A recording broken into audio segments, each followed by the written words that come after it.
Good morning students. भारतीय online class में एक बार फिर मैं हिमांशु शर्मा आपका स्वागत करता हूं।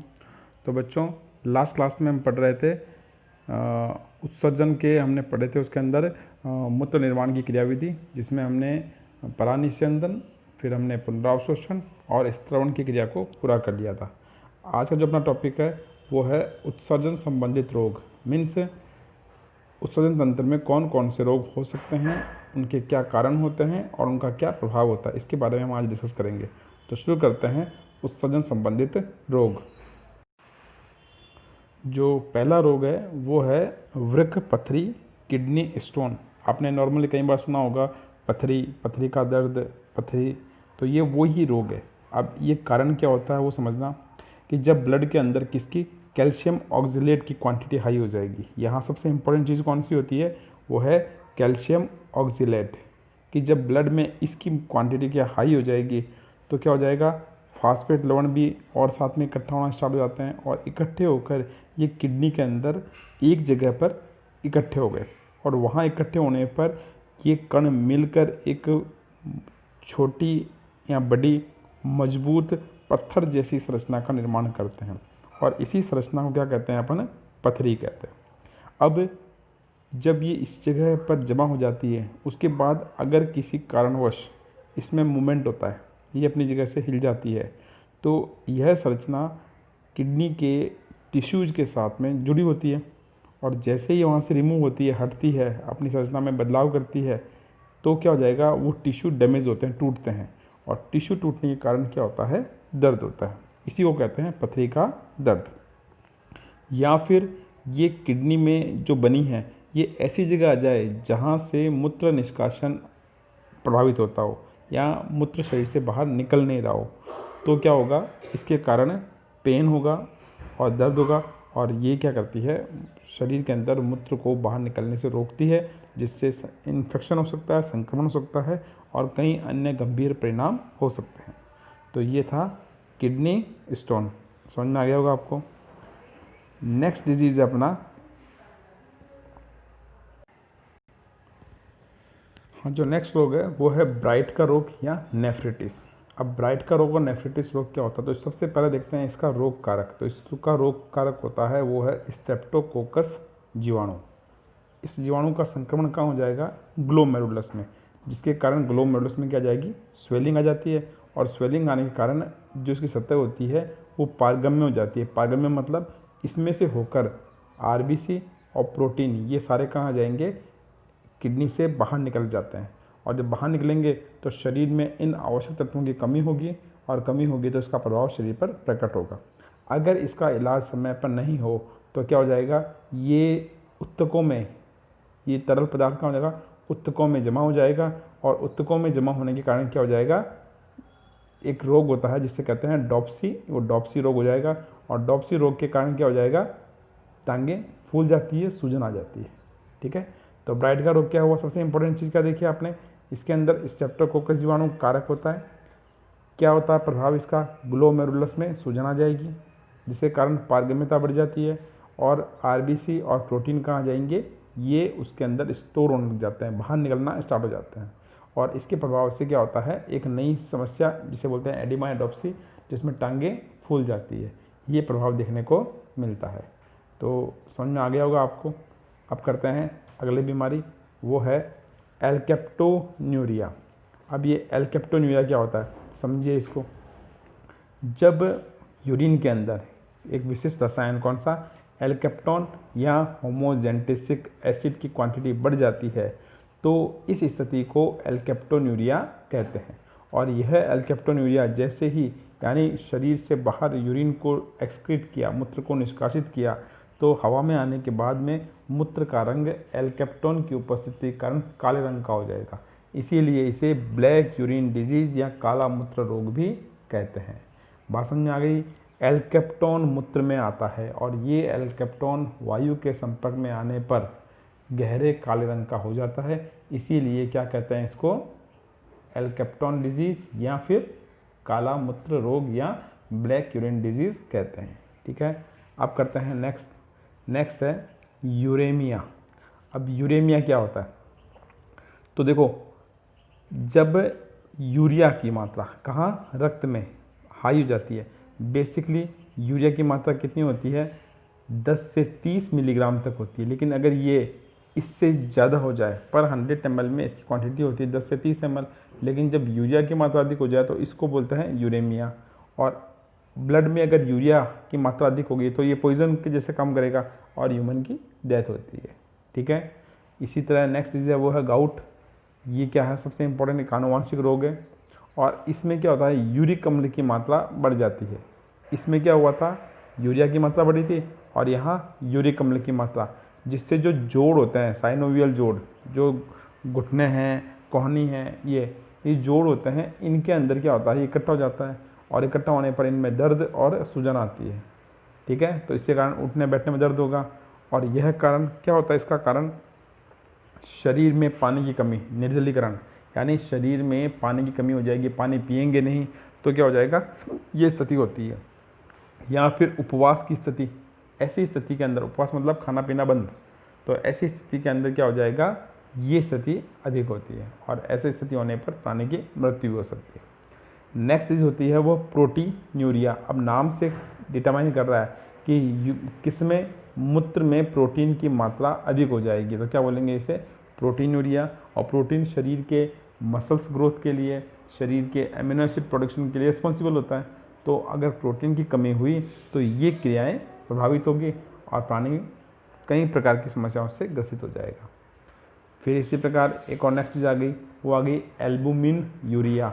अब जैसे प्रोटीन यूरिया में मूत्र में किसकी मात्रा अधिक थी, प्रोटीन की, ऐसे ही एल्बुमिन यूरिया के अंदर यूरिन में किसकी क्वांटिटी हाई हो जाएगी, एल्बुमिन की।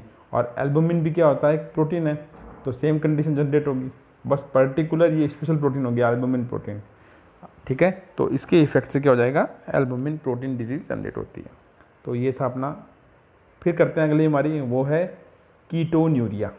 अब कीटोन्यूरिया क्या होती है, तो कीटोन्यूरिया के अंदर क्या होता है, बॉडी के अंदर मूत्र में जो स्पेशल कीटोन बॉडी होती है, जैसे एसिटिक एसिड या फिर ये जो कंटेंट्स होते हैं, इनकी क्वांटिटी हाई हो जाएगी। और जैसे इनकी क्वांटिटी हाई हुई तो इस स्थिति को बोलते हैं कीटोन्यूरिया। सीधा सा नाम है, देखो जितने भी आ रहे हैं ना, प्रोटीन्यूरिया, कीटोन्यूरिया, एल्बुमिन्यूरिया, हीमेटूरिया, इन सब के अंदर क्या है, पर्टिकुलर क्वांटिटी, किसी रसायन विशेष की मात्रा बढ़ जाती है। ऐसे ही अगला है हीमेटूरिया। तो इसमें क्या हो जाएगा, यूरिन के साथ में आरबीसी की क्वांटिटी एक्सेड हो जाएगी, तो इसलिए हीमेटूरिया। इसी प्रकार हीमोग्लोबिन यूरिया, तो यूरिन में किसकी, हीमोग्लोबिन की मात्रा हाई हो जाएगी या वो बाहर निकलने लग जाएगा, इसलिए क्या बोलते हैं इसको, हीमोग्लोबिन यूरिया कहते हैं। इसी प्रकार पाई यूरिया, तो पाई यूरिया बना पस सेल से, तो यूरिन में अगर पस सेल से मवाद की मात्रा हाई हो जाएगी तो उसे पाई यूरिया कहते हैं। इसी प्रकार पीलिया, तो यूरिन में किसके, पित्त वर्णक। अब पित्त वर्णक कौन से थे, बिलीरुबिन और बिलीविरडेन। ये अपन ने कहाँ पढ़े थे, डाइजेशन वाले चैप्टर में पढ़े थे, बिलीरुबिन और बिलीविरडेन। तो इनकी क्वांटिटी क्या हो जाएगी, हाई हो जाएगी, और जैसे क्वांटिटी हाई हुई तो क्या हो जाएगा, मूत्र का रंग पीला हो जाएगा।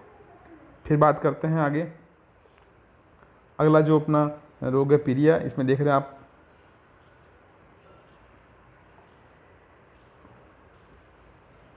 हाँ, पीलिया के अंदर आपने देखा,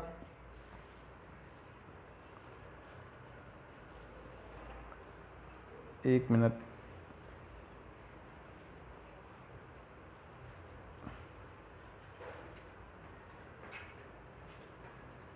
हाँ, जब यूरिन में किसकी, पित्त वर्णक बिलीरुबिन और बिलीविरडिन की मात्रा अधिक हो जाएगी तो पीलिया कहते हैं। और इस समय क्या होता है, हिपेटाइटिस या पित्त नलिकाओं में रुकावट हो जाती है, जिससे ये बिलीरुबिन और बिलीविरडिन बॉडी से एक्सक्रेट नहीं हो पाते, तो उनकी मात्रा वहाँ पर बढ़ जाती है। तो ये होता है जॉइंडिस। फिर आता है ग्लाइकोसूरिया। अब यहाँ पर किसकी मात्रा, ग्लूकोज की मात्रा या शर्करा की मात्रा हाई हो जाएगी, और इसी कारण से स्पेशल रोग कौन सा, डायबिटीज़ मेलिटस, जिसे अपन बोलते हैं सामान्य तौर पर मधुमेह रोग, ये रोग जनरेट होता है। और इस रोग में इंसुलिन हार्मोन की क्या होती है, कमी हो जाती है। तो इंसुलिन हार्मोन की कमी होने पर क्या हो जाएगा, शरीर में जो डिहाइड्रेशन हो जाएगा, बार बार मूत्रन की प्रॉब्लम जनरेट होगी, फिर क्या हो जाएगा, शरीर पर जो घाव बन जाते हैं वो रिपेयरिंग नहीं हो पाते, फिर इसके अलावा वीकनेस जनरेट होती है, बॉडी में ऑक्सीजन लेवल कम हो जाता है, ये सारे प्रभाव देखने को मिलते हैं। फिर आता है डिस्यूरिया। अब डिस्यूरिया मतलब डिस्ट्रॉय, डिफ्यूज़, तो जब भी यूरिन को बॉडी से बाहर निकाला जाएगा तो क्या हो जाएगा, पेन होगा, तो इस कंडीशन को बोलते हैं डिस्यूरिया। फिर आता है पॉलीयूरिया। तो पॉलीयूरिया मतलब, पॉली मतलब ज़्यादा, तो मतलब मूत्र शरीर से बाहर ज़्यादा मात्रा में निकलेगा, तो इसे बोलते हैं पॉलीयूरिया या डाइसूरिया। तो इसमें क्या होगा, नेफ्रॉन के द्वारा जल का जो एब्जॉर्प्शन है वो नहीं हो पा रहा है। जब नहीं होगा तो मूत्र में किसकी मात्रा अधिक हो जाएगी, जल की, और जल की मात्रा अधिक हुई तो यूरिन की क्वांटिटी हाई हो जाएगी, और इसी को बोलते हैं पॉलीयूरिया। फिर बात करते हैं नेक्स्ट, वो है सिस्टिटिस। सिस्टिटिस, इस रोग के अंदर क्या होता है, जीवाणुओं का संक्रमण हो जाए, या किसी रसायन मेडिसिन का इफेक्ट हो जाए, या कोई चोट लग जाए जिसके कारण मूत्राशय में सूजन आ जाती है, तो इस अवस्था को बोलते हैं सिस्टिटिस। तो सिस्टिटिस के कारण क्या हुए, या तो बैक्टीरियल इन्फेक्शन होगा, या केमिकल इन्फेक्शन होगा, या फिजिकल इंजरी होगी। तो इस कारण से ब्लडर में स्वेलिंग आ जाएगी, और ब्लडर में स्वेलिंग आएगी तो यूरिन ब्लडर से एक्सक्रेट नहीं हो पाएगा। फिर करते हैं डायबिटीज़ इंसिपिडस। जब एंटी डाईयूरेटिक हार्मोन यानी एडीएच की कमी हो जाएगी तो डीसीटी में जल का अवशोषण नहीं हो पाता। एंटी डाईयूरेटिक हार्मोन का मुख्य कार्य क्या होता है, ये दूरस्थ कुंडलित नलिका में जल जो क्षनित आता है उस क्षनित में से जल को एब्जॉर्ब कर लेता है और वापस शरीर में डाल देता है, जिससे मूत्र में जल की मात्रा नियंत्रित रहती है। लेकिन अगर ये एडीएच हार्मोन की कमी हो जाती है तो जल का अवशोषण नहीं होगा, और जल का अवशोषण नहीं होगा तो मूत्र अधिक मात्रा में शरीर से बाहर निकलेगा। इस अवस्था को क्या कहते हैं, डायबिटीज़ इंसिपिडस, जिसमें बार बार रोगी मूत्र त्याग करता है, और मूत्र के साथ साथ आवश्यक ग्लूकोज है, मिनरल्स हैं, विटामिन्स हैं, आयंस हैं, ये भी शरीर से बाहर स्थानांतरित होते जाएंगे। ठीक है, तो ये हो गया डायबिटीज़ इंसिपिडस। और फिर आता है ओलिगोयूरिया। अब ओलिगो मतलब होता है कम, मीन्स तो जब शरीर में मूत्र की मात्रा का जो प्रोडक्शन है वो बहुत कम हो, यानी एब्जॉर्प्शन रेट बहुत हाई हो जाए, आवश्यक पदार्थों के साथ साथ अनावश्यक पदार्थों को भी क्या कर लिया जाता है, अवशोषित कर लिया जाता है, तो यह स्थिति ओलिगोयूरिया कहलाती है, जिसमें हानिकारक पदार्थ शरीर से बाहर नहीं निकल पाते और शरीर में संक्रमण की दर बढ़ जाती है। तो ये थे अपने उत्सर्जन संबंधित विभिन्न रोग जिसके बारे में अपन ने डिस्कस किया। अब करते हैं अगला टॉपिक। अगला टॉपिक अपना रुधिर अपोहन। तो रुधिर अपोहन को डायग्राम में देखना, आपको डायग्राम दिखा रहा हूँ मैं। ये डायग्राम दिख रहा है आपको, जिसमें एक व्यक्ति लेटा हुआ है। इसमें आपको दिख रहा है, ये मार्क कर रहा हूँ, देखना आप। ये जो ग्रीन कलर की लाइन दिख रही है आपको, यहाँ से ब्लड क्या कर रहा है, इस तरफ जा रहा है, इस ट्रैक पर जा रहा है, यहाँ से ऐसे होते हुए, यहाँ से होते हुए वापस शरीर में जा रहा है। यानी शरीर से आया और शरीर में वापस जा रहा है। कैसे जा रहा है, इधर से होके वापस, देखो आप इस बात को, ये इस पाथ से होते हुए यहाँ से होके वापस शरीर में जा रहा है। यहाँ से जा गया और इधर से आया। अब किया क्या, वो समझते हैं। जब किसी व्यक्ति के अंदर किडनी काम करना बंद कर देती है, किडनी का काम क्या होता है, रक्त को छानना। जब किसी व्यक्ति में रक्त के छानने की प्रक्रिया प्राकृतिक तरीके से या शरीर के अंग द्वारा नहीं हो पाती है, तब कृत्रिम रूप से उसके रक्त को छाना जाएगा और उसमें अनावश्यक पदार्थों को बाहर निकाला जाएगा। यह प्रक्रिया कहलाती है अपोहन। अब अपोहन के अंदर क्या करना पड़ेगा, तो इसमें एक विशिष्ट यूनिट होती है जो आपको डायग्राम में दिख रही है। इसको बोलते हैं अपोहनकारी संयंत्र। इसके अंदर एक तरल भरा होता है जिसे बोलते हैं अपोहनी तरल। इसकी सांद्रता रक्त की सांद्रता से अलग होती है। इससे क्या हो जाएगा कि जैसे ही, अब कैसे करेंगे ये प्रक्रिया, रोगी के शरीर में एक ट्रिप लगाते हैं जिसके द्वारा रक्त शरीर से बाहर निकलेगा। आपने देखा होगा, एक इंजेक्शन लगा दें और पाइप लगा दें तो ब्लड शरीर से बाहर निकलना स्टार्ट हो जाएगा। उस बाहर निकलने वाले ब्लड को एक मीटर द्वारा रीड करते हैं कि उसका प्रेशर कितना है। ठीक है, मॉनिटर कर लिया। फिर उसके अंदर क्या हम करते हैं, उस रक्त के अंदर एक विशिष्ट रक्त को थक्का बनने से रोकने वाले तरल को, रक्त को थक्का बनने से रोकने वाले तरल को इंजेक्शन के माध्यम से मिला देते हैं। इस तरल को कहते हैं हिपेरिन। क्या कहते हैं इसको? हिपेरिन कहते हैं। तो हिपेरिन को रक्त में मिला दिया। अब ये हिपेरिन युक्त रक्त कहाँ जाएगा? आगे जाएगा। कहाँ जाएगा? इस यूनिट में आएगा। इस यूनिट में भेजने के लिए रक्त को पंप करवाते हैं आर्टिफिशियली। तो ये जो संरचना देख रहे हो आप, ये संरचना क्या करती है? इसको पंप करती है। और इस पंप करने से क्या हो जाता है? देखो ये संरचना, ये पंप करती है। इसके पंप करने से रक्त क्या करेगा? आगे जाएगा। ठीक है, और जैसे रक्त आगे जाएगा तो रक्त कहाँ पहुँचेगा? इस यूनिट में पहुँचता है। इस यूनिट में पहले से अपने क्या भर रखा है? डायलिसिस फ्लूइड भरा हुआ है। तो इसमें एक भाग से डायलिसिस फ्लूइड जाता है और दूसरे भाग से डायलिसिस फ्लूइड बाहर निकलता है। यानी अपवहनकारी तरल प्रवेश करता है और अपवहनकारी तरल बाहर निकलता है। अब इसका प्रभाव क्या होगा वो समझना आप। रक्त जैसे ही हानिकारक और आवश्यक पदार्थों युक्त संगठन के रूप में इस कंपार्टमेंट में आता है तो यहाँ पहले से ही अति सांद्रित विलयन रखा हुआ है। तो उससे क्या हो जाएगा? अणु स्थानांतरित होते हैं। अपन ने पढ़ा है उच्च सांद्रता से निम्न सांद्रता की ओर अणुओं का स्थानांतरित होगा।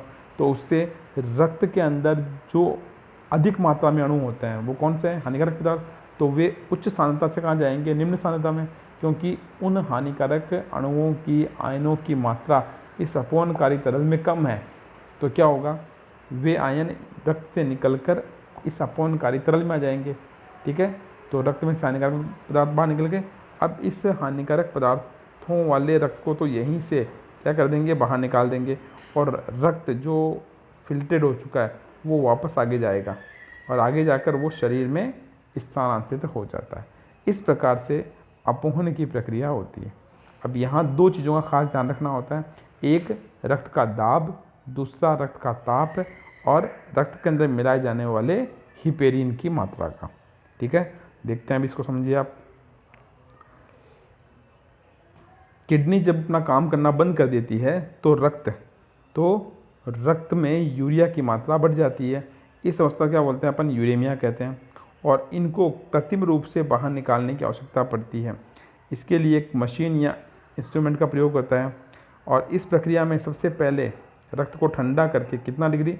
0 डिग्री तक ठंडा करके इसमें एक विशिष्ट हिपेरिन पदार्थ को मिलाया जाता है। हिपेरिन का काम क्या होता है? ये रक्त के थक्के के बनने की प्रक्रिया को रोक देता है और उसको मिलाकर क्या कर देते हैं? रक्त को आगे भेज देते हैं।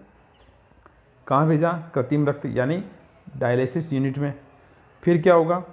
इस डायलिसिस यूनिट में क्या होता है? सूक्ष्म नलिकाओं से निर्मित एक झिल्ली लगी होती है और इस झिल्ली के एक तरफ क्या होता है? अपवहनकारी द्रव और दूसरी ओर क्या होता है? इसमें रक्त प्रवेश करता है।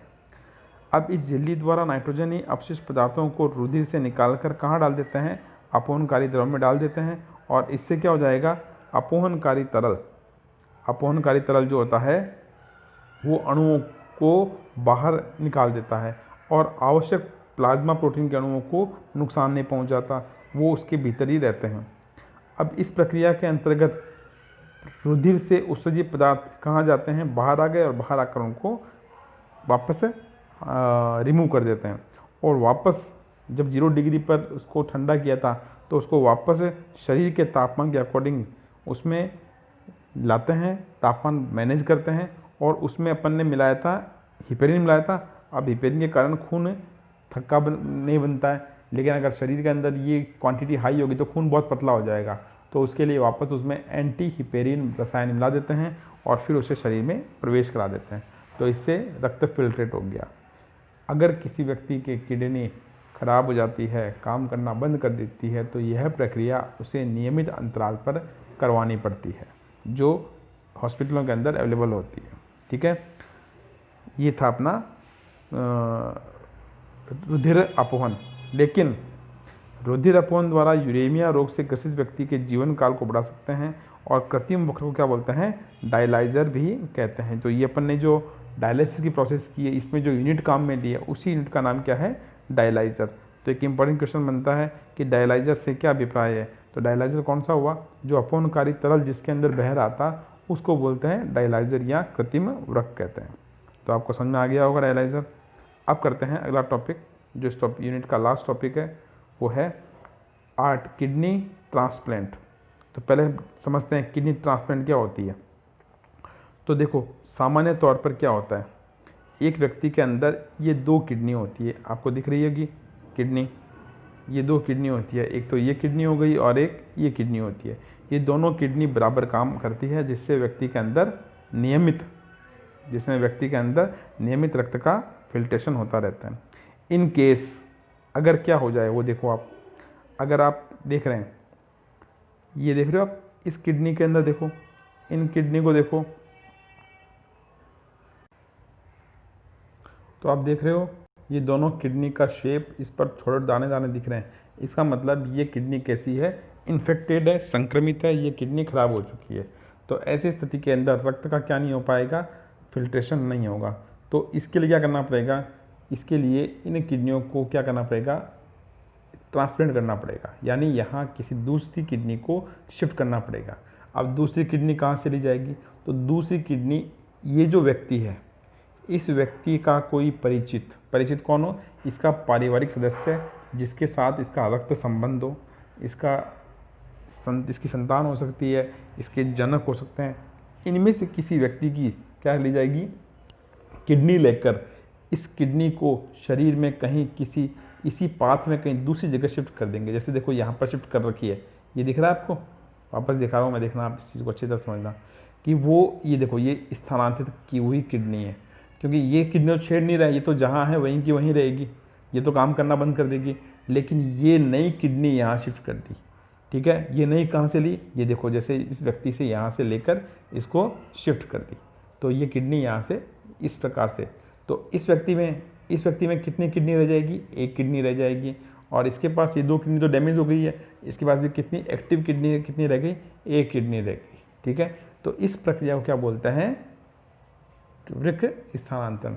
अब यहाँ अगर उसका पारिवारिक सदस्य है, उसका रक्त संबंधित है, तो शरीर का जो प्रतिरक्षी तंत्र है, इसके शरीर का जो प्रतिरक्षी तंत्र है वो इस किडनी को स्वयं का समझकर उसे क्या कर लेगा, एक्सेप्ट कर लेता है, उसे नष्ट नहीं करता। वरना प्रतिरक्षी तंत्र किसी बाह्य अंग को जब भी शरीर में प्रवेश कराते हैं उसको नष्ट कर देता है, ठीक है। तो समझ में आ गया होगा। अब शुरू करते हैं आगे। देखो आप,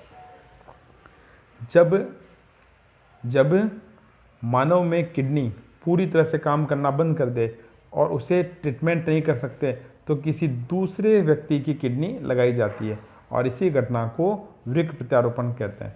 अब इसमें जो डोनेट करेगा उसे वृक्कदाता या किडनी डोनर, और जो ग्रहण करेगा उसे किडनी रिसीवर कहते हैं। अब समस्या क्या आती है कि रोगी का रोग प्रतिरोधक तंत्र अनजान व्यक्ति की किडनी को क्या करता है, रिजेक्ट कर देता है। तो ऐसे में क्या करना पड़ेगा, तो जो न्यू किडनी अगर शिफ्ट करनी है तो वो किसकी होनी चाहिए, वो उसके सदस्यों की होनी चाहिए, उसके परिवार के सदस्यों की होनी चाहिए। तो इसके लिए क्या करना पड़ेगा, परिचितों से किडनी को रिसीव किया जाएगा, और या फिर प्रतिरक्षी तंत्र को निष्क्रिय करके क्या किया जाएगा, किडनी को ट्रांसप्लांट करवाया जाएगा। तो ये थोड़ा सा कॉम्प्लिकेटेड होता है, इसमें कई अन्य संक्रामक रोग होने की संभावना अधिक होती है और किडनी के 50% चांसेस होते हैं कि वो उसके अंदर एक्टिवेट रह पाएगी। तो ये थोड़े इसके कॉम्प्लिकेशन है, इसके कंक्लूजन्स हैं जो मैंने आपको बता दिए। तो यहाँ पर अपना ये टॉपिक कंप्लीट होता है, इसी के साथ अपना ये चैप्टर भी कंप्लीट होता है। तो इस चैप्टर में हमने किडनी, उसकी संरचना, उसके प्रकार, उसके भाग, उसकी क्रियाविधि, उसके रोग और उसका अन्य जैसे रक्त आर्टिफिशियल किडनी और किडनी ट्रांसप्लांट जैसे टॉपिकों पर डिस्कस किया। तो मेरे हिसाब से आपको समझ में आया होगा। आप इसको समझिए, देखिए और सेफ रहिए।